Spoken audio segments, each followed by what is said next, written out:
Good morning বন্ধুরা, ভাষা কাজ চ্যানেলের ট্যুর গাইড অ্যান্ড আইটেনারি সেগমেন্টের নতুন একটা ব্লগে আপনাদের স্বাগতম। ওয়ান ডে ট্যুরে আজকে আমরা চলেছি মুর্শিদাবাদ। আর এই মুর্শিদাবাদ ট্যুরটা বছরের আপনি যে কোনো সময় করতে পারেন, তবে আমার মনে হয় শীত থাকতে থাকতে এই ট্যুরটা করে নেওয়া ভালো, কারণ মুর্শিদাবাদে গরম একটু বেশি পড়ে। আর একদিনেই এই ট্যুরটা কমপ্লিট করে আবার বাড়ি ফিরে আসতে পারবেন কিভাবে, সে বিষয়ে আলোচনা করব এই ব্লগটাতে। শিয়ালদা থেকে কোন ট্রেন ধরলে সবথেকে সুবিধা হয় এবং যদি আপনারা ব্রেক জার্নি করে আসতে চান তাহলে কোন স্টেশনে নেবে, কোন ট্রেন ধরতে হবে, সে বিষয়েও বিস্তারিত জেনে যাবেন এই ব্লগটাতেই। এবং অবশ্যই ফেরার সময় কোন ট্রেন ধরবেন সেটা তো বলবোই।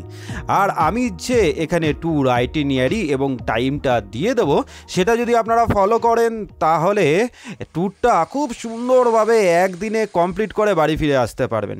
অবশ্যই এটা তো একটা হিস্টোরিক্যাল প্লেস, তাই প্রত্যেকটা দর্শনীয় স্থানের পিছনে যে হিস্ট্রিটা রয়েছে, যে ইতিহাসটা রয়েছে, সেটাও ছোট করে জানিয়ে দেব এই ব্লগটাতেই।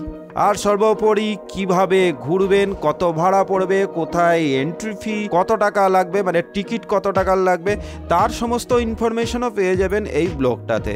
আর এমনভাবে ব্লগটা তৈরি করা হয়েছে আপনাদের কোনো গাইড কোনো জায়গায় এখানে লাগবে না। মানে গাইডের জন্য একটা বিশাল যে টাকা খরচা করতে হয় সেটা আপনাদের কিন্তু বেঁচে যাবে যদি ব্লগটা আপনারা ভালো করে দেখেন। আর অবশ্যই আমরা যে অটো করে বা টোটো করে আমরা ঘুরেছিলাম তাদের কন্ট্যাক্ট নাম্বার আমি দিয়ে দেবো আমার এই ভিডিও ডেসক্রিপশানে। আর যদি মনে করেন যে একদিন স্টে করবেন আমার মতন, তাহলে আপনারা এখানে থাকতেও পারবেন।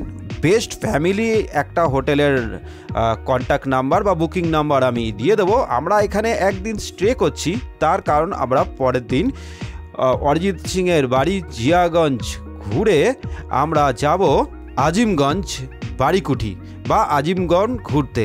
সেই জন্যই আমরা একদিন স্টে করছি, কিন্তু এই ব্লগটা তৈরি করা হয়েছে কোথাও একদিন স্টে না করে মুর্শিদাবাদ ঘুরে আবার বাড়ি ফিরে যাওয়া, এই রকমভাবেই তৈরি করা হয়েছে। তবে চলুন শুরু করা যাক আজকের ব্লগ। চলতে থাকুন, দেখতে থাকুন আমার সাথে ঘষা কাজ।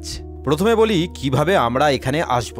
যত তাড়াতাড়ি মুর্শিদাবাদ স্টেশনে পৌঁছাতে পারবেন তত বেশি সময় নিয়ে আমরা এখানকার দর্শনীয় স্থানগুলো ঘুরতে পারবো। তাই বেস্ট ট্রেন হলো শিয়ালদা থেকে সকাল 3:45 লালগোলা প্যাসেঞ্জার, ভাড়া ওই 100 টাকা মতো নেয়। আর তাছাড়াও রানাঘাট এবং কৃষ্ণনগর স্টেশন থেকে যে ট্রেনগুলো ছাড়ে লালগোলাগামী, সেগুলোর টাইম বলে দিই। রানাঘাট থেকে সকাল 5টার লালগোলা লোকাল, এবং কৃষ্ণনগর থেকে সকাল 5:26, 6:23, 7:31 এর লালগোলার প্যাসেঞ্জার ধরে চলে আসতে পারেন এই মুর্শিদাবাদ স্টেশনে। রানাঘাট এবং কৃষ্ণনগরের ট্রেনের টাইম এই জন্যই বললাম যাতে আপনারা আপনাদের মতন ব্রেক জার্নি করে পৌঁছাতে পারেন এই মুর্শিদাবাদ স্টেশনে। ওই সকাল 7:30 থেকে 9টার মধ্যে মুর্শিদাবাদ স্টেশন পৌঁছে যাওয়ার আমাদের চেষ্টা করতে হবে। খুব বেশি হলে 10টা থেকে 10:30, তবেই ভালো করে ঘুরতে পারবেন জায়গাগুলো। আমি যেখান থেকে ট্রেনগুলি ছাড়ছে তার সময় বলে দিলাম, আপনারা আপনাদের নিকটবর্তী স্টেশনের টাইমিংটা দেখে নেবেন ট্রেনের, আর সেই মতনই উঠে পড়বেন ট্রেনে। আর ফেরার সময় সবথেকে বেস্ট ট্রেন হচ্ছে 4:21 আজিমগঞ্জ কৃষ্ণনগর ধরে কৃষ্ণনগর চলে আসুন, এবং তারপর 7:20 কৃষ্ণনগর শিয়ালদা ধরে নিন। বা আপনারা হাজারদুয়ারি এক্সপ্রেসও ধরতে পারেন। হাজারদুয়ারি এক্সপ্রেস কিন্তু সব স্টেশনে থামে না। যে যে স্টেশনে হাজারদুয়ারি থামে সেইগুলো বলে দিচ্ছি: কৃষ্ণনগর, রানাঘাট, ব্যারাকপুর, তারপরই কলকাতা। তো আমরা চলে এসেছি এখন মুর্শিদাবাদ স্টেশনে। আর ভালোই বেশ মুর্শিদাবাদ, জীবনে প্রথমবার মুর্শিদাবাদ স্টেশনে আসলাম। এবার আমরা স্টেশন থেকে বাইরে বেরোই, এবং টোটো যদি থাকে আগে আমরা হোটেলে যাব, তারপরে আমরা মুর্শিদাবাদ ভ্রমণ করব। এই ট্যুরটা একদিনে কমপ্লিট করা যায় কলকাতা থেকে এসে। তো এখান থেকে আপনারা পেয়ে যেতে পারেন টোটো। হাজারদুয়ারি কত নেন আপনারা? 10 টাকা মাত্র। আচ্ছা, 10 টাকা পার হেডে পেয়ে যাবেন এখান থেকে টোটো হাজারদুয়ারি যাওয়ার জন্য। আর যদি টোটাল টোটো বুক করে ঘুরে আবার এখানে আসতে চান তার প্যাকেজ কী করবে? টোটাল ঘুরে সাইডের উপর ডিপেন্ড করে। হ্যাঁ বলে দিন তো একটুখানি। সাইড আছে যেরকম কাঠগোলা বাগানের লাইনে 7খানা স্পট আছে, এদিক থেকে আমাদের 820 টাকা রেট আছে। আচ্ছা। তারপর হচ্ছে আপনার এদিকে কাটরা মসজিদ, জাহান কোষা কামান ফুটো মসজিদ এক সাইডে আছে। হ্যাঁ, ওটার ভাড়া হচ্ছে আপনার 350 টাকা। মানে এক একটা সাইডে কোনো জায়গায় 350 টাকা, কোথাও হচ্ছে 200 টাকা, 400 টাকা, 800 টাকা। আর টোটাল যদি যারা কেউ ঘুরতে যায় মানে এই হাজারদুয়ারি প্লাস আর কি আছে এদিকে এক লাইনে হচ্ছে কাঠগোলা বাগান, জগৎ সিদ্ধের বাড়ি, নসিপুর রাজবাড়ি, নসিপুর আখড়া, মির্জাফরের বাড়ি, মির্জাফর এবং তার বংশধরদের সমাধি। আচ্ছা, এটা রেট হচ্ছে 820 টাকা। হ্যাঁ। আরেকটা লাইনে রেল লাইনের উপরে একটা সাইড আছে, ওখানে 3খানা স্পট আছে, ওটা হচ্ছে আপনার 350 টাকা ভাড়া। সেটা হচ্ছে কাটরা মসজিদ, জাহান কোষা কামান ফুটো মসজিদ। আচ্ছা। আর একদিকে হচ্ছে আপনার ওয়াসেফ মঞ্জিল, ঘন্টাঘর, দক্ষিণ দরজা, হাওয়া মহল, নিউ প্যালেস, এগুলো মিলিয়ে ওটার ভাড়া হচ্ছে আপনার 300 টাকা। আর শেষ বেলায় কেউ যদি মতিঝিল পার্ক যায় তার ভাড়া হচ্ছে আপনার 250 টাকা আপ ডাউন। ওটা শুধু একটা পার্ক, ওটা কোনো প্যাকেজের মধ্যে পড়ে না। ওটা সব কেউর ইচ্ছা হয় যায়, কেউর ইচ্ছা হয় না যায় না।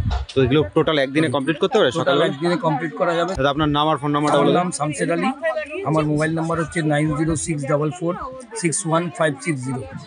এই রুটটায় যেদিকে যাচ্ছি রেল লাইনের ওপারে, এই রুটটায় 3খানা স্পট আছে।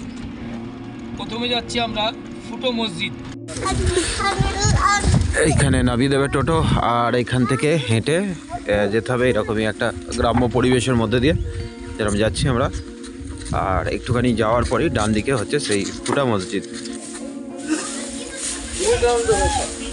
প্রায় ধ্বংসপ্রাপ্ত অবস্থায়, গাছগাছালি হয়ে গেছে, একদমই মেনটেনেন্স নেই এখানে বললেই চলে।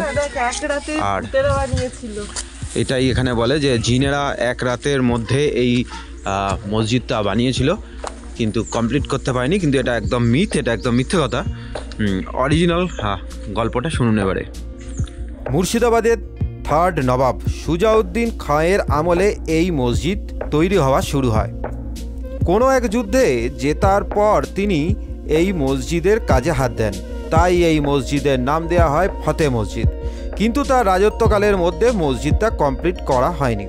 দেয়ালগুলো কমপ্লিট হলেও ওপরের যে গম্বুজগুলো আছে সেগুলো কমপ্লিট হয়নি এবং একটা ফুটো বা ফাঁকা জায়গা রয়ে যায়। এর পরবর্তীকালের নবাব আলীবর্দী খাঁও এই মসজিদটাকে কমপ্লিট করেননি, তাই এই মসজিদটার নাম লোকমুখে ফুটা মসজিদ নামে পরিচিত লাভ করে। এটা প্রায় একটা ধ্বংসস্তূপের মতন অবস্থায় চলে এসছে। এখানে এসে আপনি ভেতরটায় ঢুকে দেখতে পারবেন, তবে সাবধানে এখানে ঘোরাফেরা করতে হবে। জায়গাটার ভেতরটা খুবই সুন্দর, ফটো শ্যুটের জন্য বা প্রি ওয়েডিং শ্যুটের জন্য একটা আদর্শ জায়গা, আর রিলস বানানোর জন্য একটা কিন্তু খুব ভালো জায়গা। তবে মুর্শিদাবাদ আসলে অবশ্যই এই জায়গাটা ভিজিট করবেন, খুব ভালো লাগবে।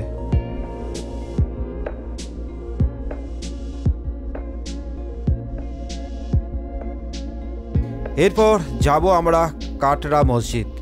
তো এখন আমরা চলে এসেছি মুর্শিদ কুলি খাঁয়ের সমাধি স্থান বা কাটরা মসজিদে। আর আমার পিছনে রয়েছে এই কাটরা মসজিদ। এখানকার হিস্ট্রি অবশ্যই বলবো এবং ভেতরে দেখতে দেখতেই বলবে। তবে চলুন যাওয়া যাক আগে ভেতরে, তারপরে বলছি।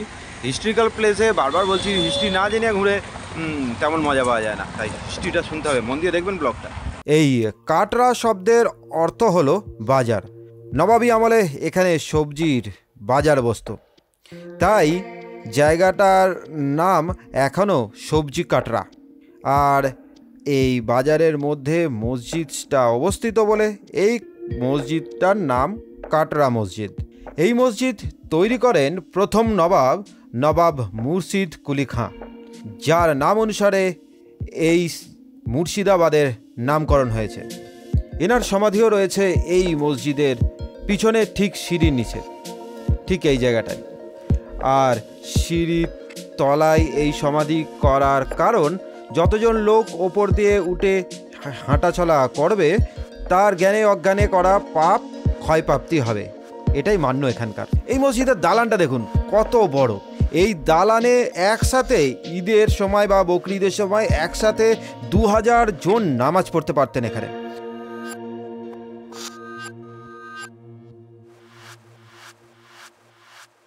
মসজিদের চারপাশে এই 4টে মিনার রয়েছে, যার মধ্যে 2টো রয়েছে আর 2টো ভেঙে গেছে এখন। এই মিনারগুলোর ওপর থেকে চোঙা মানে কাগজের চোঙা বানিয়ে মুখ রেখে আজান দেওয়া হতো। তখন তো মাইক টাইকের ব্যবহার ছিল না, এরমভাবেই আজান দেওয়া হতো। আর বর্গীদের আক্রমণ থেকে রক্ষা করার জন্য নজরদারি চালানো হতো। আর এটাই ছিল বাংলা, বিহার, উড়িষ্যার রাজধানী মুর্শিদাবাদের প্রথম ইসলামিক মাদ্রাসা। তবে এখন আর মসজিদে নামাজও পড়া হয় না এবং মাদ্রাসাটাও আর নেই। এখন এটা গভর্নমেন্ট অফ ইন্ডিয়ার আর্কিওলজিক্যাল সার্ভের অধীনে। আর এই কাটরা মসজিদে ঢুকতে কোনো এন্ট্রি ফি লাগে না। আর কাটরা মসজিদ দেখার পর আমরা চলেছি সেই বিখ্যাত জাহানকোষ কামান দেখতে। এখানে ঢুকতেও কোনো এন্ট্রি ফি লাগে না। জাহানকোষ কথার অর্থ হলো বিশ্বজয়ী বা বিশ্বের সবথেকে বড় কামান। এই কামানটি তৈরি করেন জনার্দন কর্মকার এবং এই কামানটি 5.5 মিটার লম্বা এবং অষ্টধাতুর তৈরি। কোনো যুদ্ধে আজ পর্যন্ত এই কামানটি ব্যবহার হয়নি।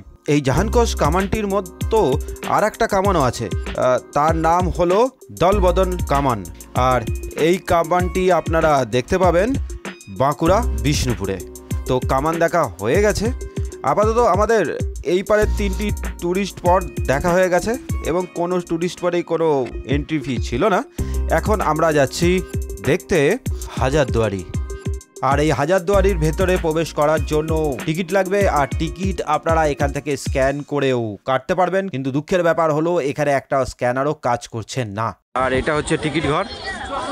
আর এদিকে মালপত্র রাখার জন্য রুম রয়েছে, তবে এখন বন্ধ রয়েছে রুমটা। আর হাজারদুয়ারিতে ঢুকে দেখার জন্য এখান থেকেই হচ্ছে আপনাদেরকে টিকিট কালেক্ট করতে হবে। সকালবেলা 9টা থেকে বিকেলবেলা 4:30 পর্যন্ত এই টিকিট বিক্রি করা হয়, মানে এই টাইমটায় ঢোকা যায় এর ভেতরে। আর 25 টাকা পার হেড এখানে টিকিটের দাম, মানে 25 টাকা পার হেড টিকিট কেটে আপনারা ভেতরে ঢুকতে পারবেন। হ্যাঁ, আপনাকে ফলো করে যাচ্ছি। তো আমরা গাইড নিয়ে নিয়েছি। আর গাইডের এখানে সরকারি রেট হচ্ছে 350 টাকা। সে আপনারা যতদিনই টিমে থাকুক না কেন 350 টাকা নেবেন। টিকিট কাটার পর গাইড নিয়ে নিতে পারেন 350 টাকা দিয়ে। খুব সুন্দরভাবে বুঝিয়ে দেবে, তবেই না ভালো লাগবে এই হাজারদুয়ারি ঘুরতে। সেন্ট্রালের মিউজিয়াম, এই মিউজিয়াম আপনার ভেতরে ঢুকবেন, মোবাইল ক্যামেরা যা আছে সব নিয়ে যাবেন, কোনো অসুবিধা নেই, কিছু জমা করতে হয়। খালি মিউজিয়ামের মধ্যে কাউকে ছবি তোলা নিচ্ছে। হ্যাঁ, আর মিউজিয়ামটা সবাই চুপচাপ, কাউকে কথা বলতে দেয়। যদি কথা না বলতে দেয় তাহলে যে আপনি আমাকে গাইড নিতে হবে, গাইড নিয়ে গেছে দেখাবে, এগুলো আপনি কেউ জানবেন। সেই জন্য সরকারের বড় বড় গেট খুলে দিচ্ছে, ভিআইপি গেটে দিকে দাঁড় করায়, যত নবে যে সাজিয়ে রাখে সব একটা একটা দেখে দিয়ে বুঝিয়ে দেবো। তাহলে আপনার ঘরের মধ্যে আপনারা দেখবেন, মানে ঘরে কোনো গাইড বা টুসকে কথা বলতে দেয় না। গাইড আগাম জিনিসটা গেট থেকে দেখাচ্ছে, আপনার কাছে গিয়ে তো দেখছে না, এইভাবে সব বড় বড় বোঝানো যাবে। তাই আমার মনে হলো এখানে গাইড নেওয়া টোটালি লস। এর থেকে অনেক ভালো ভিডিওটা ভালো করে মন দিয়ে দেখে নিন এবং তারপরে মুর্শিদাবাদে ঘুরতে আসুন বা হাজারদুয়ারিতে ঘুরতে আসুন। তো এই যে টিকিট কেটেছি, যে টিকিটটা আপনারা কাটবেন এখান থেকে এসে চেক করতে হবে। এখানে কেটে অর্ধেক হাতে দেবে, সেটা কিন্তু আবার মিউজিয়ামে রাখবে। চলুন তাহলে আগে টিকিটটা কাট করে আমরা এন্ট্রি নিই ভেতরে। তো আমরা এখন হাজারদুয়ারির ভেতরে প্রবেশ করে ফেলেছি। আর ওই যে সাদা বিল্ডিংটা দেখা যাচ্ছে ওটা হচ্ছে ইমামবাড়া। এটা শুধুমাত্র বছরে 10 দিনের জন্য খোলা হয় মহরমের সময়, এবং এর মধ্যে হাসান এবং হুসেন সাহেবের পায়ের ছাপ, হাতের ছাপ, তরোয়াল, মুকুট রাখা আছে। তবে এগুলো আসল নয়, আর্টিফিশিয়াল। ওই যে মাঝে সাদা গম্বুজটি দেখতে পাচ্ছেন, তার মধ্যেই এগুলো রাখা আছে। আর এটি লম্বায় 207 মিটার এবং লম্বার দিক থেকে ভারতবর্ষের সর্ববৃহৎ ইমামবাড়া এটি। 1847 সালে এটি তৈরি করা হয়। সময় লাগে 7 মাস এবং 6,50,000 স্বর্ণমুদ্রা খরচ হয়েছিল এই ইমামবাড়াটা তৈরি করার জন্য। নবাব আমিন ফেরাদুল জাঁ এটি তৈরি করেন। ইনি মির্জাফরের 6th জেনারেশন। এখানে একটা ছোট্ট চন্দন কাঠের ইমামবাড়া ছিল, সেটা পুড়ে শেষ হয়ে যাওয়ার পর সিরাজের মৃত্যুর 70 বছর পর ব্রিটিশ পিরিয়ডে এই ইমামবাড়াটা তৈরি করা হয়। আর এই মুর্শিদাবাদে আপনারা যা দেখবেন সবই জগৎ শেঠ এবং মির্জাফরের সম্পত্তি, মানে তাদের তৈরি জিনিসপত্র। আর সিরাজের তৈরি জিনিস বলতে এখানে একমাত্র রয়েছে এই মসজিদটি। এই মসজিদের মধ্যে মক্কা মদিনার অরিজিনাল মাটি রাখা আছে। নবাব সিরাজদৌল্লা 1856 সালে এটা তৈরি করেছিলেন। সেই সব গরিব প্রজাদের কথা ভেবেই তিনি এই মসজিদটা তৈরি করেন, যাদের মক্কা বা মদিনায় যাওয়ার ক্ষমতা নেই, সেই অর্থ তাদের নেই। আর এই মসজিদের যে মক্কা মদিনার মাটি সেটা এনে দিয়েছিলেন সিরাজদৌলার দাদু নবাব আলীবর্দী খাঁ। এখানে আপনারা চাইলে ধূপকাঠি মোমবাতি জ্বালাতে পারেন। আর এই মসজিদের নাম মদিনা মসজিদ। আর এই ঠিক পাশেই রয়েছে বাদশাবলী কামান, সেই কুখ্যাত বাদশাবলী কামান। আজ থেকে প্রায় 200 বছরেরও বেশি আগে ভাগীরথী নদীর থেকে এই কামানটি নবাব পেয়েছিলেন। আর এই নদীর পলির মধ্যে থেকে পাওয়া কামানটা আসল না নকল, ভালো আছে কিনা সেটা দেখার জন্য একবার এই কামানটিতে 18 কেজি বারুদ ভরে তোপ লাগিয়ে এটি টেস্ট করা হয়। কামানটি বিকট আওয়াজে আশেপাশের এলাকার সমস্ত মায়ের কোলে থাকা শিশুরা, মানে বাচ্চা শিশুরা, এমনকি গর্ভ অবস্থায় থাকা শিশুরাও মারা গিয়েছিল, মানে গর্ভপাত ঘটেছিল। আর এটা জানার পর নবাব খুব দুঃখ পান এবং কামানটিকে সিল করে দেওয়া হয়। তাই এই কামানটাকে বাদশাবলী কামান বলে। আর এই হাজারদুয়ারির মাঠের মধ্যে একটা বড় স্তম্ভাকার ঘড়ি দেখতে পাওয়া যায়। 1846 সালে এই ঘড়িটি তৈরি করা হয়েছিল। সেই সময় হাত ঘড়ির ব্যবহার ছিল না, পকেট ঘড়ি ব্যবহার করা হতো। কিন্তু নবাব, জমিদার, বড় লোকরা আর কি শুধুমাত্র এই ঘড়ি ব্যবহার করতে পারত। তাই প্রজাদের জন্য বা প্রজাদের সময় সম্পর্কে অবগত রাখার জন্য এই ঘড়িটা তৈরি করা হয়েছিল। এই ঘড়িটা বছরে 2 বার দম দেওয়া হতো আর সারা বছর চলতো, এবং একটা বড় ঘন্টা ছিল, সেটা ঢং ঢং করে বাজত। এই ঘড়ির যন্ত্রাংশর 90 ভাগই ছিল সোনার তৈরি। তাই ব্রিটিশরা আক্রমণ করার পর সেই ঘড়িটিকে ভেঙে সোনাগুলি নিয়ে যায়। চলুন এবার যখন আমরা গাইড করেইছি, তাহলে গাইডের মুখ থেকেও শুনে নিই কিছু কথা। এই বাড়িটা কিন্তু নবাব সিরাজদৌলার বাড়িটা। মেন কথা শোনো, সিরাজদৌলা মারা গেল, তার ঠিক 72 বছর বছর হাজির করে 72 বছর তৈরি হলো। কেন হলো? এই মুর্শিদাবাদী ছিল একসময় বাংলা, বিহার, উড়িষ্যার রাজধানী। 3টে রাজ্যের বিচার, এখানে বিচার 3টে রাজ্যের। হ্যাঁ, এটা কি ছিল? এটা ছিল নবাবের কোর্ট বা আদালত। কিন্তু এখন তো সরকারের হাতে এসেছে, সরকার নিয়ে না এই হাজারি করছে মিউজিয়াম বা সংগ্রহশালা। এই মুর্শিদাবাদে যে 18 জন নবাব রাজত্ব করেছে, সে 18 জন নবাবের ব্যবহার করা জিনিসপত্র ঘরে ঘরে সব সাজিয়ে রাখা আছে। আর সব জিনিস জায়গায় বাংলাতে নাম লেখা। তাহলে আমি তার সারমর্মটা বলে দিই। এই হাজারি মিউজিয়াম তৈরি হয়েছিল 1829 সালে, যেরকম শেষ হলো 37 সালে। সময় লেগেছিল 8 বছর। 8 বছরে হাজারি বাড়ি তৈরি করতে খরচ হয় 16,50,000 স্বর্ণমুদ্রা। যখন হাজারি মুর্শিদাবাদে তৈরি হচ্ছে না, তখন যে নবাব ছিলেন তা হচ্ছে নবাব নাজিম হুমায়ুন শাহ। এই হুমায়ুন শাহ ছিলেন মির্জাফরের 5তম বংশধর। উনি সম্পূর্ণ পরদিন নবাব। তো স্বাধীন বলতে কারা ছিলেন? ব্রিটিশ। তাই হাজারি তৈরি করছেন ব্রিটিশ গভর্নর ছিলেন লর্ড উইলিয়াম বেন্টিং। যে ইঞ্জিনিয়ার ছিলেন বাড়ির, তা হচ্ছে কর্নেল ডানকন ম্যাকলয়েড। এই তাদেরই তত্ত্বাবধানে হাজারি প্রসাদ। তাই দেখুন হাজারির সামনের ফ্রন্টটা এরকম বিল্ডিং আপনারা প্রচুর দেখেছেন। হ্যাঁ, একটা Presidency college, medical college, Jadavpur বিশ্ববিদ্যালয়, রাজভবন, ক্যালকাটা টাউন হল, পেন্টিংয়ের নাম হচ্ছে ইটালিয়ান গথিস আর্কিটেকচার, রোমান সাথে তৈরি করা হাজারি। বুঝতে পেরেছেন? এই সে বিশাল হাজারি, যার মধ্যে না টোটাল পুরো বিল্ডিংয়ে 1000টা দরজা আছে। আসল দেখাবো, আসল নকল দরজা। আসল আর নকল 1000টা দরজা ছিল, এটাও 1000। হ্যাঁ, আর ম্যাডাম যে রাখবেন, আপনার যেখানে যখন কোনো বিল্ডিং রাজবাড়ি দেখবেন না, সেখানে দেখতে পাচ্ছেন তো প্রথমে গেটের সামনে 2টো শৃঙ্গ। আপনি যে রাখবেন যে ব্রিটিশ স্থাপত্য, ব্রিটিশের অধীনে তৈরি। হ্যাঁ, ব্রিটিশের আইন হচ্ছে 40। হাজারি টোটাল সিঁড়ি আছে না 37, মনে রাখবেন। হ্যাঁ, আচ্ছা, এটা অনুষ্ঠিত বাইক পরীক্ষা আছে। টোটাল 37টা সিঁড়ি আছে। 37টা কেন? এই নিচে যেটা রাস্তার সঙ্গে মিশে গেছে, এটা কেউ ভুলে যাবে, বুঝলেন তো? তাই এখানে অরিজিনাল সিরিজ 37টা এর মধ্যে লেখা আছে। আর আমি এতগুলো যেটা বললাম, এই ভাষায় লেখা আছে, বাংলায় উল্টো বুঝে না। হ্যাঁ, এবার কি বলুন? এই যে ছোট্ট কামান দেখুন, এই কামানটাকে বাংলায় বলা হয় গাদা কামান, আর হিন্দিতে বলে সালামি। তো কেন? যে তখনকার যুগের বড় নবাবরা এই হাজারি প্রাসাদে আসতেন না, তো নবাবকে এই কামান দিয়ে সম্মান করা হয়। তো নবাব ঢুকছে, তার নবাব কী দিয়ে সম্মান করে, তার কী করছে সিপাহীরা? এর মুখের মধ্যে গেঁদে বাউপুর আগুন দিয়ে মুখটা আকাশে তুলে গোলা ছেড়ে তোবর ধরে দেওয়া। সেই কামান। হ্যাঁ, এগুলো 1872 সালে ইটালিয়ান শহর থেকে আনা হয়েছিল, বুঝতে কেমন করে? হ্যাঁ। জানলাটা দেখছেন না, হ্যাঁ। এই জানলা যে নকল আসল জানলা, ভালো করে ম্যাডাম ধরুন আসল, ওই যে জানলাটা নিচেরটা যে খোলা আসল যা কাঠ দিয়ে তৈরি করে এটা খুলে বন্ধ হয়।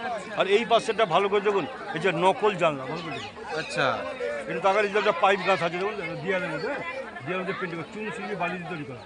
আচ্ছা ম্যাডাম, দোতলায় তাকান, একটা দুটো তিনটে দরজা দেখেছেন, হ্যাঁ। মাঝেরটা ভালো করে হচ্ছে আসল দরজা, আর আচ্ছা। দুই পাশেরটা ফলস নকল। আচ্ছা, এমনভাবে তৈরি করা ফিজিং দূর থেকে লোকে ভাবার জায়গায় বুঝতে হবে যে নকল দরজাগুলো হাজার দিন যে বিল্ডিংয়ে তৈরি করেছে, নকল আছে 100টা, মনে রাখবেন 100টা নকল দরজা নকল, আর আসল হচ্ছে 900। আর 900টা আসল দরজা। 900 আর 100 কে মিলে হচ্ছে 1000, তাই 1000 দুয়ারি। এই নকল দরজাগুলো বানিয়েছিল শত্রু থেকে ধোকা দেওয়ার জন্য। আচ্ছা, এবার আমরা আমাদের হাতে থাকা অর্ধেক টিকিটটা দেখিয়ে মিউজিয়ামের ভেতরে প্রবেশ করব। আর মিউজিয়ামের ভেতরে রয়েছে এখানকার নবাবদের ব্যবহৃত জিনিসপত্র, আসবাবপত্র এবং তাদের যুদ্ধে ব্যবহৃত অস্ত্রশস্ত্র, ঝুমার এবং একটা আয়না আছে যেখানে আপনি আপনার মুখ দেখতে পারবেন না, বডিটা দেখতে পারবেন, মুখের জায়গায় অন্যজনের মুখ দেখতে পারবেন। আর রয়েছে নবাবদের দ্বারা শিকার করা একটা কুমির, যার গায়ে এখনো পর্যন্ত গুলির দাগ দেখতে পাবেন। আর এই মিউজিয়ামের ভেতরটা ঘুরতে কিন্তু খুব ভালো লাগবে, সময় লাগবে ঘুরতে। সমস্ত মিউজিয়ামটা ঘুরে বেরিয়ে আসুন বাইরে এবং চলুন যাই পরবর্তী দর্শনীয় স্থানে।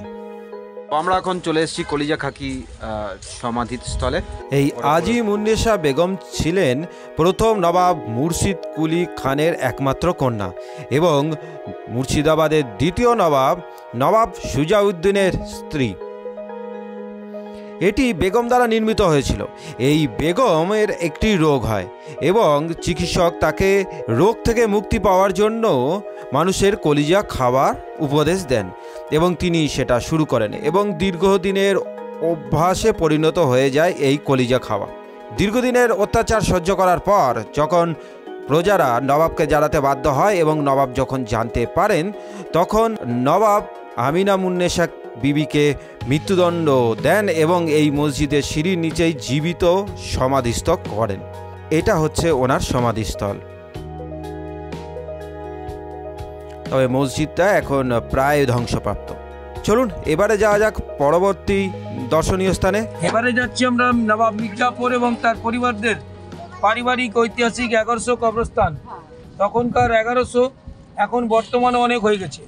তার কারণ হচ্ছে বংশধর যারা বেঁচে আছে, তাতে বংশের পরম্পরা আছে, যে যেখানেই থাকুক তারা মারা গেলে তাদেরকে এখানেই কবর দেওয়া হয়। এক কথা এটা রানিং কবরস্থান এবং নবাব পরিবারদের কবরস্থান। জেনারেল কবরস্থান আলাদা আছে। এখানে দেখতে পাবেন একটা জোড়া পায়রার কবর, যেই পায়রাটার মাধ্যমে নবাব মির্জাপুর চিঠি আদান প্রদান করতেন। সেই জোড়া পায়রার নাম ছিল হীরালাল এবং পান্নালাল। আর ওখানে একটা বাঁহাতে মসজিদ দেখতে পাবেন, যে মসজিদটা মির্জাপুরের পার্সোনাল মসজিদ ছিল। এই মসজিদে মির্জাপুর এবং তার পরিবারেরা নামাজ পড়তো। বর্তমানে লোকাল পাবলিকেরা মসজিদটাকে মেরামত করে রেখেছে। নামাজের সময় খোলে, নামাজ পড়ে, গেটে তালা লাগানো থেকে। মসজিদটায় যেতে পারবেন না, সমাধি ক্ষেত্রটা গেলে দেখে আসতে পারবেন। আর এই রকম একজন যদি টোটো ড্রাইভার যদি আপনারা পেয়ে যান, তাহলে আর গাইডের কি প্রয়োজন আছে। এনার নাম এবং ফোন নাম্বার তো আগে আপনারা শুনলেন, এছাড়াও আমি আমার ডেসক্রিপশন বক্সে এনার নাম এবং ফোন নাম্বার দিয়ে দেবো। আর এই হলো সেই মসজিদ, আর ঠিক এর উল্টো দিকেই রয়েছে কবরস্থান। এখানে গোর করা হয় আর এখানে ঢোকানোর জন্য হচ্ছে 10 টাকা টিকিট। আর এখানে বড় করে লেখা রয়েছে, দেখতে পাচ্ছেন, নবাবী মির্জাফর ও তার পরিবারদের ঐতিহাসিক 1100 কবরস্থান। এখন 1100-র বেশি কবর রয়েছে এখানে। এর ভেতরে কিন্তু ওই জোড়া পায়রার সমাধি আছে, হীরালাল পান্নালাল। এবারে যাওয়া যাক পরবর্তী দর্শনীয় স্থানে। নবাব মিরখান পুরো নাম ছিল ওনার। এখানেই নবাব সিরাজদৌল্লাকে হত্যা করা হয়েছিল। আচ্ছা, সিরাজদৌল্লা যখন পলাশির যুদ্ধে হেরে যাওয়ার পর নদীপথে পাটনা চলে যাচ্ছিলেন। পাটনা যাওয়ার সময় নৌকর মাঝি দানেশ ফকির ওনাকে ধরিয়ে দেয়। বিহারের রাজমহলের ঘাট থেকে ধরে নিয়ে এসে এখানেই বন্দি করে রাখা হয় 3 দিন। 3 দিন বন্দি করে রাখার পর মির্জাপুরের পুত্র মিরনের আদেশ অনুসারে মোহাম্মদী বেগ ওনাকে 3 টুকরো করে হত্যা করে। হত্যা করার পর ওনার সমাধি ভাগীরথী নদীর ওপারে খোশবাগে দেওয়া হয়েছিল, যেখানে আলিবর্দী খাঁর সমাধি, লুৎফুন্নেসার সমাধি, ঘসিরি বেগমের সমাধি, সমস্ত সমাধি নদীর ওপারে। ঠিক আছে, সেই জায়গাটা হচ্ছে মির্জাপুরের বাড়ির গেট। ঠিক আছে। আর এই হলো মির্জাফরের বাড়ির গেট। মির্জাফর নবাব হওয়ার পর তার বোন শাহ খানম তার নিজের এই প্রাসাদটা মির্জাফরকে উপহার দিয়েছিলেন। এই গেটের সোজাসুজি প্রাসাদটা ছিল, এখন ধ্বংসপ্রাপ্তি হয়ে গেছে। একসময় এখানে অনেক গোলাপ এবং নানা রকমের ফুলের বাগান ছিল, তাই এই জায়গাটার নাম ছিল গুলবাগ। দেশ স্বাধীন হবার পর পর্যটকরা যখন এখানে আসা শুরু করে তখন এখানকার সেই সময়কার রিস্কওয়ালা ঘোড়াওয়ালা যারা ছিল, মানে মোট কথা যারা যানবাহন চালক ছিল, তারা এই জায়গাটার নাম পাল্টে দিয়ে নিমখারাম দেউরি নাম দেন। যেহেতু সিরাজদৌলার সাথে মির্জাফর বিশ্বাসঘাতকতা করেছিল তাই ব্যঙ্গ করে বলা হতো। তখন কিন্তু এই স্থানে মির্জাফরের বংশধররা বসবাস করতেন এবং তাদের খুব খারাপ লাগতো এরকম ব্যবহারের জন্য। এখানে যে লেখা রয়েছে প্রবেশ নিষেধ, তার কারণ এটাও একটা। তবে এই গেটটি প্রায় ভগ্নপ্রায় অবস্থায় রয়েছে। এর ওপরে আরও একটি ফ্লোর ছিল বলতে পারেন, যেখানে নহবত বসত, আর এটাও একটা কারণ। তাছাড়া আর একটা কারণ হলো কারবালার মাটি এবং কারবালার হজরত মোহাম্মদের নাতি ইসলাম হুসেনের সমাধির ওপর যে রূপোর তাজিয়াটা রাখা ছিল সেটা ওখান থেকে এনে এই মসজিদের ভেতরে রাখা হয়েছে এবং ওই জায়গায় ঠিক অনুরূপ আর একটা এরকম রূপোর তাজিয়া বানিয়ে দেওয়া রয়েছে।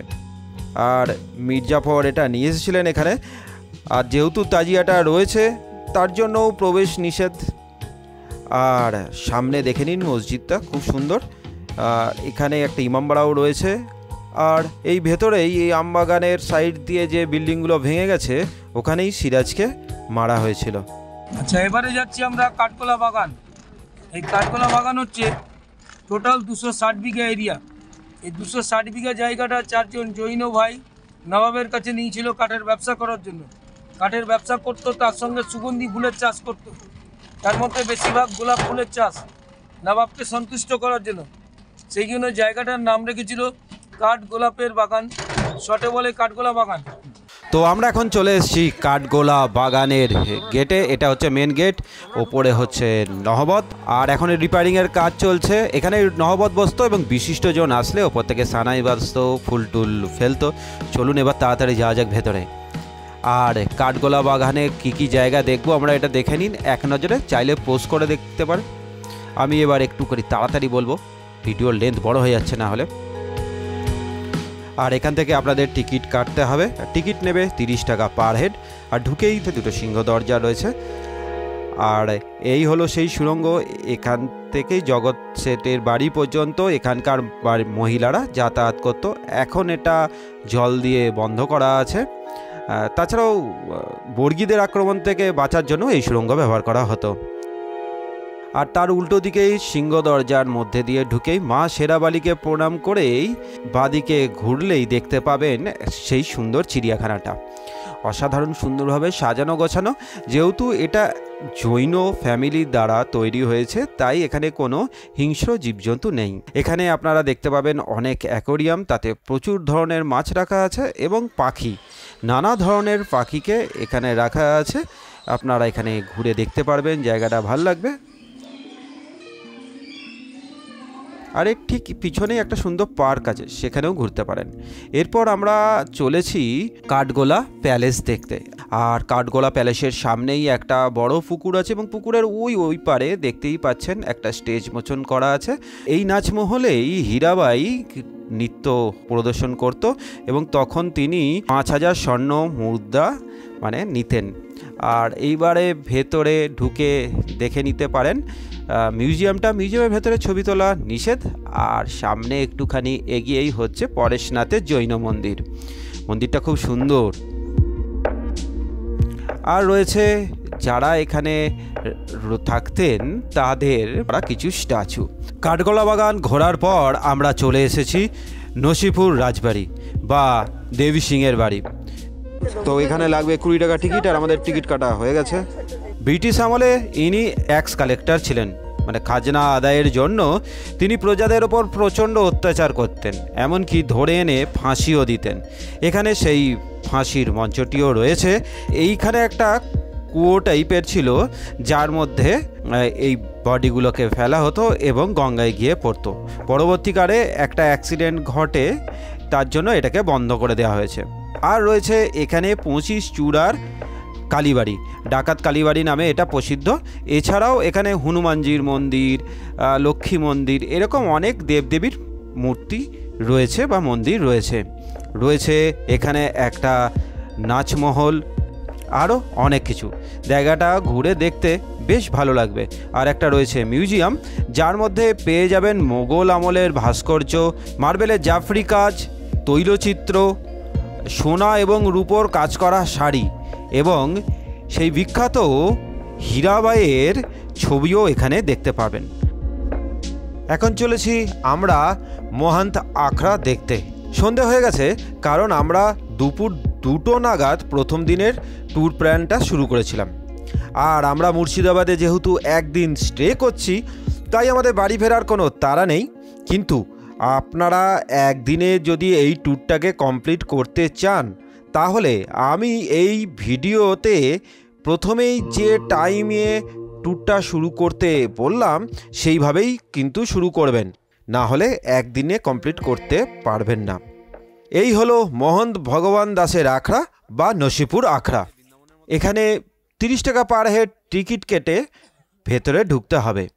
এখানে আমরা দেখব পেতলের রথ, 22 মণ ওজনের রূপোর রথ, সোনার গৌরাঙ্গ, আসিয়া শরফির 4 চাকা, যে গাড়িটা হেস্টিং মির্জাফরকে উপহার দিয়েছিল। এছাড়াও তালপাতার পাখা, চন্দন কাঠের তৈরি রাধাকৃষ্ণ, 16 শরফির খাট, পলাশি যুদ্ধের মডেল, এইসব নানা রকম জিনিস রয়েছে এখানে। এখানে যে মিউজিয়ামটা রয়েছে তার মধ্যে দেখতে পারবেন তখনকার দিনের ব্যবহৃত রান্নার সরঞ্জাম, সেগুলোও দেখতে পাবেন এখানে। এছাড়াও তখনকার দিনের এক্কা গাড়ি ইত্যাদি দেখতে পাবেন এর ভেতরে। আর নানা রকম দেবদেবীর মূর্তিও রয়েছে এখানে। হেমন্ত ভগবান দাস ঢাকা থেকে এখানে এসেছিলেন। মির্জাফরের দেওয়া এই জমিতে তিনি এই আশ্রমটি প্রতিষ্ঠা করেন এবং এটা খুব সুন্দর মনোরম একটা আশ্রম। খুব ভাল লাগবে কিন্তু ঘুরতে এটা। এবারে যাচ্ছি আমরা জগৎ শেঠের বাড়ি, কিন্তু অ্যাকচুয়ালি এটা জগৎ শেঠের বাড়ি না, এটা জগৎ শেঠের টাকসাল ছিল। খাজাঞ্চি খানা জগৎ শেঠের আসল বাড়ি যেটা, সেটা ভাগীরথী নদীর তীরে ছিল, ওটা ভাঙনে তলিয়ে গেছে। ঠিক আছে, এটা 7টা পর্যন্ত খোলা থাকে, তাই একটু পরেই আসলাম। এখানের এই যে রয়েছে দেখুন, 6 বছরে উচ্চে টিকিট লাগবে, প্রবেশ মূল্য 30 টাকা, ফরেনারদের জন্য হচ্ছে 150 টাকা। 30 টাকা করে এই যে আমাদের টিকিট কাটা হয়ে গেছে। টিকিটগুলো দেখতে খুব সুন্দর, তো ঢুকেই এরকম আসবাবপত্র, আগেকার দিনে ব্রিটিশ আমলের জিনিসপত্র এরকম ছিল একসময়। আর এই প্রবেশ পথ ব্রিটিশ এম্পায়ার নিশানি সিংহ রাখা আছে। আর এই যে হচ্ছে মন্দির, আর এটা গুপ্ত সুড়ঙ্গর পথ যেখান দিয়ে আমরা ঢুকলাম।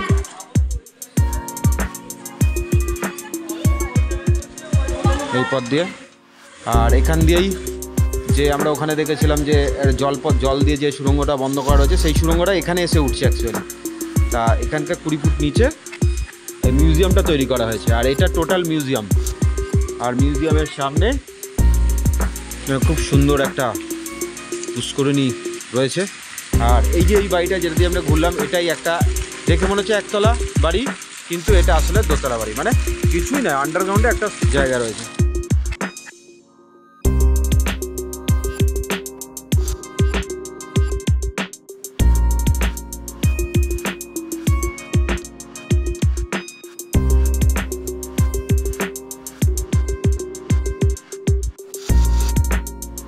আর এটা হচ্ছে সেই মন্দির সাধারণ। এখন সন্ধে হয়ে গেছে আর 7টার সময় এটা বন্ধ হয়ে যায়। আর এটাই অ্যাকচুয়ালি বাহির গেট, মানে আমাদের দেখা হয়ে যাওয়ার পর ইঞ্জিনিয়ারের লোকেরা এখান দিয়ে বাইরের দিকে বেরোয়, কিন্তু এটা এখন বন্ধ। আর ঠিক এই মন্দিরটা রয়েছে, মন্দিরটাও বন্ধ হয়ে গেছে, কারণ 7টা বাজেনি যদিও, তাও বন্ধ করে দিয়েছে, জানি না কেন। এখানে মিউজিয়ামের মধ্যে দেখতে পাবেন জগৎ শেঠের ট্যাক্সালে তৈরি সোনা রূপার কয়েন, সোনা রূপার জরির কাজ করা শাড়ি, মসলিন শাড়ি, জগৎ সেটের ব্যবহৃত বিভিন্ন জিনিসপত্র, অস্ত্রশস্ত্র, সোনা রূপার চামচ, উল্কার পাথর, 1.5 টাকার নোট, 2.5 টাকার কয়েন আর মিউজিয়ামটা সমেত এই হাউস অফ জগৎ সেটটা ঘুরতে খুব ভালো লাগবে। খুব সুন্দর জায়গা এটা। তবে মুর্শিদাবাদের ট্যুর আজকের মতন এখানেই আমাদের সমাপ্ত। যদি ব্লগটা ভালো লাগে তাহলে লাইক, শেয়ার, সাবস্ক্রাইব করে চ্যানেলটার পাশে থাকার অনুরোধ রইল। আজকের মতন এইটুকুনি। দেখা হচ্ছে আবার অন্য কোনো দিন অন্য একটা নতুন ব্লগে। টাটা, ভালো থাকবেন অ্যান্ড জয় হিন্দ।